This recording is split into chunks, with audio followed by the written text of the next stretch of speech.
अस्सलाम वालेकुम नाज़रीन, मेरा टीवी न्यूज़ में के भलीकार माया फराशा सबका पेरा एक नज़र हेडलाइन ते।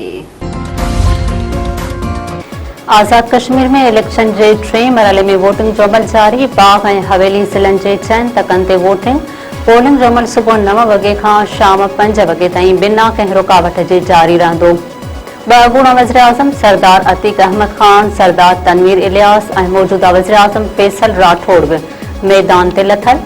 चीफ इलेक्शन कमिश्नर मुताबिक़ बाग ऐं हवेली ज़िलनि में 4,60,000 शहरी पंहिंजो वोट कास्ट कंदा। अमन अमान बरक़रार रखण लाइ सिक्योरिटी जा इंतज़ाम सख़्त कया विया।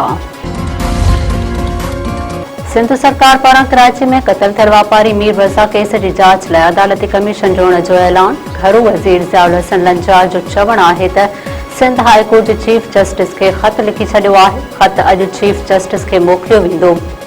संदसि चवणु हो त हिन वक़्त ताईं का अहिड़ी ॻाल्हि साम्हूं नाहे आई जंहिं में उहो चई सघिजे त क़त्ल जे पोयां का हाई प्रोफाइल शख़्सियत हुजे। मेहड़ भरिसां फुर दौरान मज़ामती फायरिंग, फोरू मारिजी वियो। गुल मोहम्मद वाह भरिसां इंडस हाईवे ते हथियारबंद फुर करे रहिया हुआ त लतीफ़ यूनिवर्सिटी ख़ैरपुर मीरज जे लेक्चरार प्रोफेसर सरमद चांडियो फोरन सां मज़ामत कई। फायरिंग जे नतीजे में मुबैना फोरू रब रखियो, फारमाणी मारिजी वियो।